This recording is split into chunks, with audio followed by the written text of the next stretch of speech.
بسم اللہ الرحمن الرحیم۔ معجزہ اور کرامت میں ایک فرق یہ بھی ہے کہ ہر ولی کے لیے کرامت کا ہونا ضروری نہیں ہے، مگر ہر نبی کے لیے معجزہ کا ہونا ضروری ہے، کیونکہ ولی کے لیے یہ لازم نہیں ہے کہ وہ اپنی ولایت کا اعلان کرے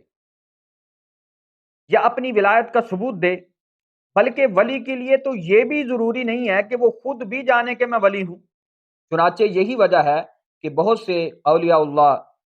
ایسے بھی ہیں کہ جن کو اپنے بارے میں یہ معلوم نہیں ہے کہ میں اللہ کا ولی ہوں،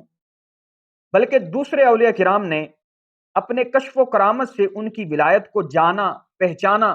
اور ان کے ولی ہونے کا چرچا کیا۔ مگر نبی کے لیے اپنی نبوت کا اثبات ضروری ہے، اور چونکہ انسانوں کے سامنے نبوت کا اثبات بغیر معجزہ دکھائے ہو ہی نہیں سکتا، اس لیے ہر نبی کے لیے معجزہ کا ہونا ضروری اور لازمی ہے۔ صلو علی الحبیب صلی اللہ تعالی علی محمد صلی اللہ تعالی علیہ وآلہ وسلم۔